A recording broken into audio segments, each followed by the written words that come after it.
Hello दोस्तों, welcome to my channel. आज की वीडियो में हम लोग देखने वाले हैं यूपीएससी पीटी पॉलिटी का जो है प्रीवियस ईयर क्वेश्चंस। लगभग 50 इंपॉर्टेंट क्वेश्चन होगा। आप किसी भी वनडे एग्जामिनेशन का तैयारी करते हैं जिसमें आपका जीके जीएस से रिलेटेड इंपॉर्टेंट क्वेश्चन पूछा जाता है, तो आप ये वीडियो शुरू से अंत तक देख सकते हो। ये वीडियो आपको हेल्पफुल होने वाला है।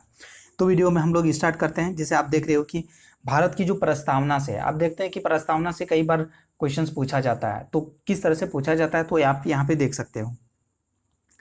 जो यहाँ पे है, आप देख रहे हैं कि प्रश्न जो है कि उल्लेखित स्वतंत्रता की संख्या, अगर बात करें कि प्रस्तावना में कितनी स्वतंत्रता की संख्या दी गई है, तो इस तरह से का अगर क्वेश्चन पूछा जाए तो आप 5 मारिएगा, क्योंकि विचार, अभिव्यक्ति, विश्वास, धर्म और उपासना, इस तरह से 5 जो है स्वतंत्रता का उल्लेख जो है आपको प्रस्तावना में मिलेगा। क्या क्या? विचार, अभिव्यक्ति, विश्वास, धर्म, उपासना। मेरे साथ बताइएगा। विचार, अभिव्यक्ति, विश्वास, धर्म और उपासना, ये सारे 5 जो स्वतंत्रता है वो आपको प्रस्तावना में मिल जाएगा। हम भारत के लोग, भारत को एक संपूर्ण प्रभुत्व वही बोला है जो प्रस्तावना है, ठीक है। उसमें आपको जो विचार, अभिव्यक्ति, विश्वास, धर्म और उपासना की जो मिलता है, ये 5 है, ठीक है। अब यहाँ पे बोलिएगा जो प्रस्तावना है वहां पे न्याय, जो न्याय से संबंधित कितनी वहां पे दिया गया है, तो आप देखेंगे 3। कितनी? 3। सामाजिक, आर्थिक और राजनीतिक न्याय। सामाजिक, आर्थिक और राजनीतिक न्याय। अब नेक्स्ट प्रश्न आता है कि अपने पसंद की व्यक्ति से विवाह करने के अधिकार को किस अनुच्छेद द्वारा संरक्षण प्राप्त है या संरक्षण दिया गया है, तो आप जानते हैं कि अनुच्छेद जो 21 है। तो ये आंसर कई बार एग्जाम में पूछा गया है, ठीक है। तो अनुच्छेद 21 जो है वो आप जानते हैं कि किसी भी व्यक्ति को, ये देखिए ये डायरेक्टली क्वेश्चंस नहीं है, लेकिन इनडायरेक्टली अपने पसंद की, जो आप जैसा जीना चाहते हैं, मतलब जीवन का अधिकार जो है, इस तरह का जो अधिकार है वो आपका अनुच्छेद 21 में आता है। और ये जो किस वाद में दिया था, तो जो सुप्रीम कोर्ट के जो हादियावाद था उसमें ये व्याख्या किया गया था। भारत की प्रभुता, एकता, अखंडता रक्षा करने और उसे अक्षुण्ण रखें कहाँ उल्लेखित है, ये सारे कहाँ पे उल्लेखित है, तो आप जानते हैं कि ये मूल कर्तव्य में है, जो भाग 4 ये में उल्लेखित है ना।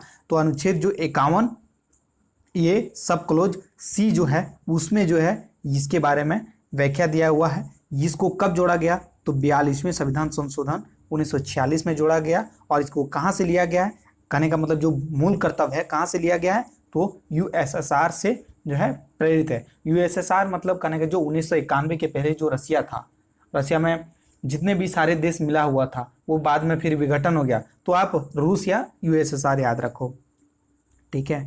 अब मूल कर्तव्यों की संख्या कितनी है, वर्तमान में कितनी है, तो 11 है। पहले 10 था, लेकिन जो वर्तमान में 11 है, ठीक है। नेक्स्ट प्रश्न है कि नीति निर्देशक सिद्धांत, यानी कि जो directive principle of state policy, DPSP जो है, में विधायिका और कार्यपालिका के कृत्यों पर निर्बंधन करते हैं या नहीं, तो कहने का मतलब जो है ये जो बताया गया नहीं। क्यों?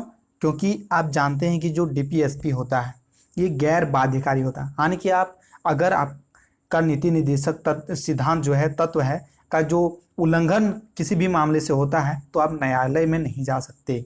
न्यायालय द्वारा ये परिवर्तनीय नहीं है, ठीक है। दूसरा क्या है, ये कल्याणकारी राज्य की स्थापना का उद्देश्य है। तो ये कई बार पूछा जाता है कि नीति निर्देशक तत्व जो है उसको क्यों मतलब इम्पॉर्टेंट है, तो ये कल्याणकारी राज्य की स्थापना इसका मुख्य उद्देश्य है, ठीक है। ये भाग 4 में अनुच्छेद 36 से 52 तक 51 तक उल्लेखित है, ठीक है। तो ये आप यहाँ देख रहे हो, आयरलैंड में जो है ये प्रेरित है, कहाँ से? आयरलैंड से प्रेरित है, मतलब आयरलैंड से लिया गया है। तो नीति निर्देशक सिद्धांत आयरलैंड से लिया गया है, मूल कर्तव्य यूएसएसआर से लिया गया है। अब देखिए अनुच्छेद जो है 43 है, आपको वही सारा अनुच्छेद यहाँ पे आर्टिकल बताया जा रहा है जो अधिकतर इंपॉर्टेंट और एग्जाम में पूछा जाता है, ठीक है। इसको 40 जो 2 अमेंडमेंट हुआ था 1976 में, तब जोड़ा गया। इसमें क्या उल्लेख है, उद्योग प्रबंधन में कामगारों की भागीदारी की सहभागिता संबंधित है, ठीक है। और जो नेक्स्ट है कि संविधान में कल्याणकारी राज्य का आदर्श कहाँ उल्लेखित है, कहाँ पे उल्लेखित है, तो आप जानते हैं कि डीपीएसपी में कल्याणकारी राज्य। थोड़ी देर पहले ऊपर वाला क्वेश्चन में भी लिखा हुआ था कि कल्याणकारी जो है डीपीएसपी का मुख्य उद्देश्य भी है। तो अनुच्छेद जो है 38 सब क्लॉज 1 है, उसमें जो है समाज आर्थिक, यानी कि सामाजिक और आर्थिक और राजनीतिक न्याय का जो है जिक्र है। और दूसरा क्या है कि आय असमानता कम करने का जो उद्देश्य है, अनुच्छेद जो है 38 सब क्लॉज 2 में, और अनुच्छेद जो है 39 लैंगिक समानता स्थापित करना, और अनुच्छेद 39 सब क्लॉज जो है क में स्त्री पुरुष को जो आजीविका समान जो है साधन प्राप्त करना, मतलब समान मतलब अवसर के साधन जो प्राप्त करने का, कि स्त्री को जितना पुरुष को दिया जाएगा उतना स्त्री को भी मतलब अवसर उपलब्ध किया जाएगा रोजगार के लिए, और समान कार्य के लिए समान वेतन जो है अनुच्छेद जो है सब क्लॉज घ में। तो ये चीज़ आप अनुच्छेद ये सारा इंपॉर्टेंट है, आप याद कर लो।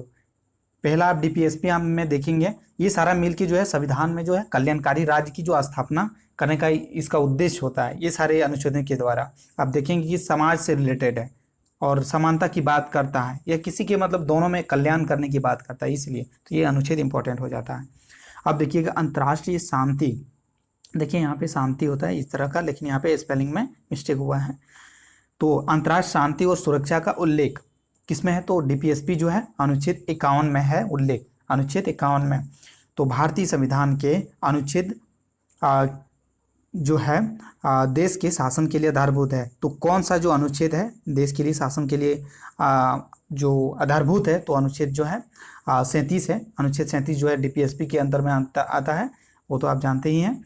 और बाकी नेक्स्ट प्रश्न है कि कोई विधेयक धन विधेयक कब कहा जाता है। तो यहाँ पे जो आप देख रहे हो कि कोई भी विधेयक को धन विधेयक कब कहते हैं, जब आप जानते हो कि धन विधेयक का उल्लेख कहाँ है, अनुच्छेद 110 में है। किसी कर का, ये कई बार क्वेश्चन घुमा फिरा के पूछा जाता है, चाहे कोई भी एग्जाम हो, आप ये वाला क्वेश्चन बढ़िया से कीजिए, ये बहुत इंपॉर्टेंट भी है। किसी कर का अधिरोपण, उत्साधन, परिहार या परिवर्तन या विनियमन से संबंधित जो होता है तब। दूसरा, भारत सरकार द्वारा धन का उधार लेने या किसी प्रत्याभूति के विनिमय या वित्तीय बाधा से संबंधित संशोधन में।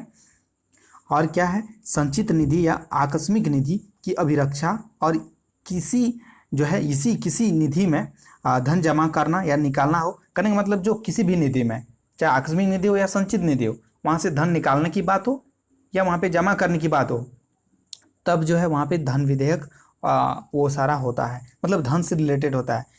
और किसी जो व्यय को संचित निधि में भारित घोषित करना, और संचित निधि का लेखा जो है लोक लेखा मद से धन प्राप्त करना, ये सारे हैं। और आपको ये भी चीज़ याद रखना होगा कि कोई भी विधेयक धन विधेयक है या नहीं है, इसका जो अंतिम निर्णय होता है लोकसभा जो होते हैं अध्यक्ष होते हैं, जैसे अभी कौन है, ओम बिरला जी, उसी को ये अधिकार प्राप्त है। जो भी लोकसभा अध्यक्ष रहता है उस टेन्योर में, तो वही अंतिम निर्णय लेंगे कि ये धन विधेयक है या नहीं है। उसका जो भी अंतिम निर्णय रहेगा उसी के आधार पर धन विधेयक किसी भी विधेयक को कहा जाता है। एक प्रश्न ये भी आ गया आपका। नेक्स्ट प्रश्न है कि भारत की संसद मंत्रिपरिषद के जो कृतियों पर नियंत्रित कैसे रखती है। भारत की संसद मंत्रिपरिषद की जो कार्य है उस पर नियंत्रण कैसे रखती है। पहला नंबर तो जानते हैं कि प्रश्नकाल होता है, अनुपूरक प्रश्न होता है, शून्यकाल होता है, स्थगन होता है, ये सारी चीज़ों से जो है उस पर नियंत्रण रखने का प्रयास करते हैं। स्थगन प्रस्ताव से आप जो जानते हैं कि सार्वजनिक महत्व के निश्चित अत्यावश्यक मुद्दों पर चर्चा हेतु लाया जाता है, और ये संसद का जो कोई भी सदस्य प्रस्तुत कर सकता है, और जो अध्यक्ष की अनुमति से प्रायः ये शाम 4 बजे स्थगन प्रस्ताव लाया जाता है। ठीक है। नेक्स्ट प्रश्न है कि भारत में संसदीय प्रणाली की सरकार है, क्यों? क्योंकि यहाँ पे जो मंत्रिपरिषद लोकसभा के प्रति उत्तरदायी। तो ये क्वेश्चन से इंपॉर्टेंट हो जाता है। कई बार पूछा जाता है कि भारत की संसदीय व्यवस्था ब्रिटेन से भिन्न है, क्यों, या मतलब किस तरह से साम्यता रखता है, इस तरह से भी क्वेश्चन पूछा जाता है। ठीक है। तो यहाँ आप देख रहे हो कि भारत में संसदीय प्रणाली की सरकार है, इसका मतलब क्या है? इसका मतलब है कि मंत्रिपरिषद जो है लोकसभा के प्रति उत्तरदायी, यानी कि जो निम्न सदन है उसके प्रति उत्तरदायी है। ये किसमें उल्लेखित है? तो ये जो आर्टिकल है 75 सब क्लॉज 3, इसमें संसद की संयुक्त बैठक, आप जानते हैं कि संसद की संयुक्त बैठक जो हो बुलाने का कार्य जो होता है राष्ट्रपति का होता है। ये आर्टिकल जो है 108 के तहत निर्दिष्ट विधेयक किसके द्वारा पारित किया जाता है? तो इसके किसके द्वारा? तो उपस्थित तथा मत देने वाले सदस्यों का साधारण बहुमत से, और इसका जिक्र है आपका। और संयुक्त बैठक केवल साधारण और वित्त विधेयक में ही बुलाई जा सकती है। आप जानते हैं कि जो कोई भी साधारण विधेयक हो वो वित्त विधेयक में ही बुलाई जा सकती है। धन विधेयक और संविधान संशोधन वाला विधेयक में जो है संयुक्त बैठक नहीं बुलाया जा सकता है। तो ये क्वेश्चंस बार बार पूछा जाता है कि मतलब इनमें से किसमें जो संयुक्त बैठक बुलाई जा सकती है या किसमें नहीं बुलाई जा सकती है, आपका ऑप्शन रहेगा। तो आप याद रखो कि जो है धन विधेयक और संविधान संशोधन विधेयक में आपका संयुक्त बैठक नहीं बुलाया जा सकता है। अब देखिए कि अविश्वास प्रस्ताव क्या है। अविश्वास प्रस्ताव ये जो है केवल निम्न सदन में लाया जाता है। तो क्वेश्चंस कई बन सकता है कि जो वहाँ पे ऑप्शन रहेगा आपका कि अविश्वास प्रस्ताव कौन पार ला सकता है, कहाँ पे किस सदन में मतलब लाया जाता है। तो ये सारी क्वेश्चंस घुमा फिरा के पूछता है। तो यहाँ पे आई होप आप जैसे भी पूछा जाएगा इस तरह से आप घुमा फिरा के याद कर लो, इसको समझ लें, ताकि आप जैसा भी क्वेश्चन आए आप वहाँ पे टैकल करके आओ। जैसे अविश्वास प्रस्ताव जो है केवल निम्न सदन में आने की जो है लोकसभा, या अगर राज्य में बात करें तो राज्य का जो विधानसभा होता है। राज्य में भी आप जानते हैं कि एक होता है निम्न सदन, एक उच्च सदन। निम्न सदन को विधानसभा कहते हैं, उच्च सदन को विधान परिषद कहते हैं। उसी तरह अगर सेंटर में बात करें, जो केंद्र सरकार है, वहाँ पे एक लोकसभा एक राज्यसभा होता है ना। तो राज्यसभा जो होता है उसको उच्च सदन कहते हैं और लोकसभा को निम्न सदन कहते हैं। इसलिए बोला कि अविश्वास प्रस्ताव अगर लाना होता है केवल निम्न सदन में, ठीक है, लाई जा सकती है और संविधान में इसका कोई जिक्र नहीं है। तो कई बार पूछा जाता है कि अविश्वास प्रस्ताव लाने के बारे में संविधान में क्या उल्लेख है। तो नहीं है, कोई भी उल्लेख नहीं। पास हो जाने पर लोकसभा या राज्यसभा की सरकार को इस्तीफा देना होता है। ये अगर अविश्वास प्रस्ताव कोई भी लाता है और अगर ये पास हो जाता है तो पूरा जो गवर्नमेंट है, पूरा लोकसभा को ही मतलब जो है इस्तीफा देना पड़ जाता है, या जो राज्यसभा है, ठीक है।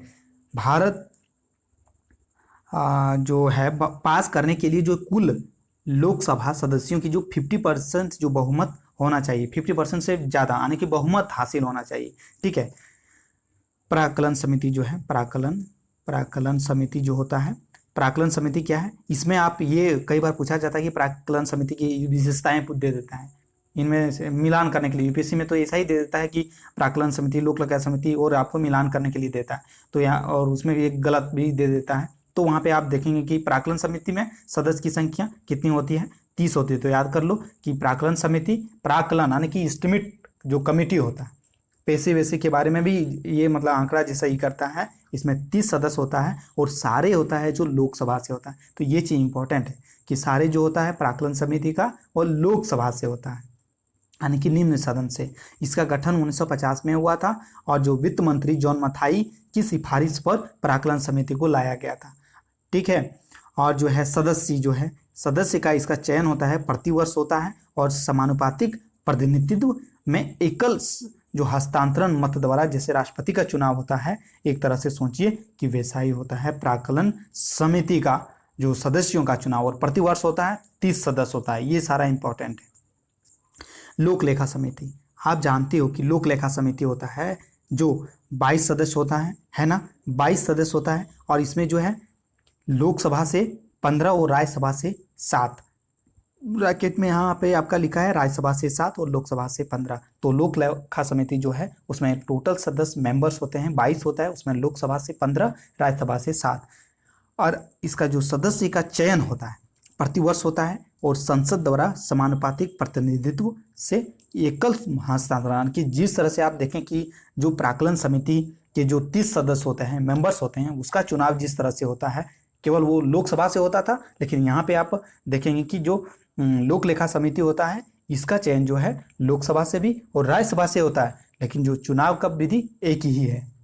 यहाँ पे देखेंगे कि कोई भी मंत्री इसका सदस्य नहीं हो सकता। ये कि इंपॉर्टेंट आप देखिए, कोई भी मंत्री है जिसको कोई मंत्री बनाया गया, वो जो लोक लेखा समिति का जो है वो नहीं बन सकता है मेंबर। अध्यक्ष इसका प्राय विपक्ष दल की नेता होता है। इसमें कोई संविधान में उल्लेख नहीं है कि लोक लेखा समिति का अध्यक्ष कोई विपक्ष दल का होगा, लेकिन एक ऐसा नियम मतलब एक ऐसा मतलब ट्रेंड चल गया है कि ये हमेशा लगभग विपक्ष दल के नेता ही बनते हैं 1976 से, ठीक है। और लोकसभा के जो अध्यक्ष द्वारा इसका नियुक्ति किया जाता है, कौन, तो नियुक्ति होता है लोकसभा के अध्यक्ष द्वारा। इसका गठन 1921 में हुआ था मॉन्टेग्यू चेम्सफोर्ड एक्ट के द्वारा, यानी कि जो मॉन्टेग्यू चेम्सफोर्ड एक्ट जो 1919 में आया था, उसके बाद जो 1921 में इसका गठन होता है। इसका कार्य क्या है कि भारत सरकार की विनियोग और वित्त लेखाओं की जांच करना, और इसको कैग की जो रिपोर्ट होता है, कैग जो रिपोर्ट देता है उस पर जो है ये जांच करते हैं, ठीक है। अब जो सरकारी उपक्रम समिति, इसमें टोटल सदस्य जो होता है 15 होता है, और 1974 से इसमें मतलब जो है 22, जो लोकसभा 15 और जो है राज्यसभा जो है 7। तो मूल रूप से एक्चुअली इसमें 15 सदस्य था, लेकिन जो 1974 था उसके बाद से यहाँ पे 22 सदस्य हो गया। तो अभी पूछेगा तो सरकारी उपक्रम समिति में कितने सदस्य होते हैं, तो ये 22 होते हैं, तो 22 रखो। ठीक है, 15 और 7 से की जो रेशियो में है। इसका गठन 1964 में हुआ था और वी कृष्ण मेनन समिति की सिफारिश पर हुआ था। प्रतिवर्ष होता है चयन सदस्यों का और समानुपातिक प्रतिनिधित्व से एकल हस्तांतरण मत द्वारा। और क्या है नेक्स्ट जो कमेटी है, आचिका समिति। क्या है, कमेटी ऑन पिटिशन, यानी जो पिटिशन वाला आचिका से रिलेटेड है। तो ये राज्यसभा के लिए जो आचिका समिति होता है ये अलग अलग होता है, लोकसभा के लिए भी और एक राज्यसभा के लिए भी। तो राज्यसभा में अगर बात करें तो वहाँ पे जो मेंबर होता है याचिका समिति का 10 होता है, लेकिन लोकसभा के लिए जो याचिका समिति के मेंबर 15 होता है। जानते हैं कि लोकसभा में ज़्यादा मेंबर है तो ज़्यादा समिति का मेंबर भी होगा। और कार्य जो है इसका होता है विधेयक पर सार्वजनिक महत्व के मामले में जो दायर याचिका होता है या आवेदन पर विचार करना, यानी कि जो भी याचिका होता है कि आप देखते हैं कि मतलब कुछ मामले तत्कालीन रूप से सार्वजनिक महत्व के होते हैं और उस पर चर्चा करने की जरूरत पड़ती होती है, तो उन सारे याचिका का ये विश्लेषण करते हैं, विचार करते हैं और फिर आगे की प्रक्रिया के लिए इसको प्रोसीड करते हैं। अब भारत सरकार में आप देखते हैं कि कुछ प्रमुख संगठन के बारे में जो कई बार पूछा जाता है, संस्था के बारे में कि इसका संस्था का अध्यक्ष कौन था, किसी के लिए इसको मतलब इस्टेब्लिश किया गया था। तो आप देख रहे हो कि संस्था है और अध्यक्ष या स्थापनाओं का जो उद्देश्य है उसके बारे में कुछ विशेष पॉइंट है। सरकारिया आयोग कई बार पूछा गया, ये जो है सुप्रीम कोर्ट का जो सेवानिवृत्त जो न्यायाधीश थे आर.एस. सरकरिया, यानी कि सरकरिया आर.एस. सरकरिया, जो 1983 में इसका गठन हुआ था। कब हुआ था? 1983 में। इंपॉर्टेंट है क्योंकि एग्जाम में ऐसा ही पूछा जाता है। सरकरिया आयोग और एक तरफ इसका वर्ष दे देता है, स्थापना वर्ष, और मिलान करना होता है। ठीक है, राज्य में किसी दूसरे राज्य के प्रतिष्ठित और राजनीतिक तथा तटस्थ व्यक्ति को बनाए जाने की इसने सिफारिश दिया था कि राज्य में या मतलब किसी दूसरे राज्य की जो राजनीतिक या तटस्थ व्यक्ति को ही आप यहाँ पे मतलब जो बनाने का जो करने का मतलब इसमें क्या है, राज्य और केंद्र के बीच के जो है संबंध सुधारने के लिए लाया गया था सरकरिया आयोग। मेन चीज ये हो गया। पहला प्रशासनिक सुधार कब आया था? 1966 में। और राजमानर समिति जो है 1969 में, क्योंकि डेट ही पूछा जाता है मिलान के लिए। और मुख्य सचिव जो है राज्य की, तो इसके बारे में क्योंकि हाल फिलहाल आप जानते हैं कि वेस्ट बंगाल से रिलेटेड काफ़ी न्यूज़ में रहा था, तो इसकी जो नियुक्ति सीएम द्वारा किया जाता है। और किसके जो राज्य का जो वरिष्ठ आईएएस अधिकारी होते हैं, जैसे अगर झारखंड है, ठीक है, झारखंड में जो भी है झारखंड कैडर का, अगर झारखंड में अगर मुख्य सचिव का अगर करना है तो वहाँ पे जो झारखंड कैडर के जो सर्वोच्च अधिकारी होगा उसको बनाएगा, सीएम नियुक्ति करवाएंगे। और कार्य जो पद है इसका राज्य सचिवालय का शासकीय प्रधान भी होते हैं, मतलब राज्य का जो सचिवालय होते हैं सेक्रेटरीट, उसका जो प्रधान होते हैं, मुखिया होते हैं, ये हैं। और सीएम का जो है मुख्य सलाहकार भी होते हैं। राज्य मंत्रिमंडल का सचिव राज्य लोक सेवा के प्रमुख और सर्वोच्च पद ये होता है। प्रमुख जो है मतलब राज्य का अगर सचिवालय का प्रमुख शासक है, मतलब ये राज्य का अगर सर्वोच्च अधिकारी भी कहा जाए इस तरह से प्रशासकीय अधिकारी, तो ये हो गया मुख्य सचिव। मंत्रिमंडल सचिवालय प्रत्यक्ष रूप से पीएम के अधीन काम करता है और मुख्य जो है प्रमुख होता है ये कैबिनेट सचिव के। जिस तरह मुख्य सचिव होता है राज्य के लिए, उसी तरह मंत्रिमंडल सचिवालय के अंतर्गत में आप देखते हैं कि कैबिनेट सचिव जो होते हैं वो, और इसका कार्य क्या होता है कि मंत्रिमंडल बैठकों के लिए कार्यसूची तैयार करना, मंत्रिमंडल समितियों के लिए सचिवालय की सहायता करना, विभिन्न मंत्रालयों के बीच समन्वय स्थापित करना, ये सारे इसके कार्य होता है। आई होप आज की वीडियो में आपको बहुत नई चीज़ें देखने को मिला होगा और आपको कुछ ना कुछ नया जो आप मैंने अपने कॉपी में नोट भी किया होगा। वीडियो अच्छा लगा तो लाइक कर दीजिएगा, नहीं है तो चैनल को भी सब्सक्राइब कर दीजिएगा। मिलते हैं नेक्स्ट वीडियो में। धन्यवाद।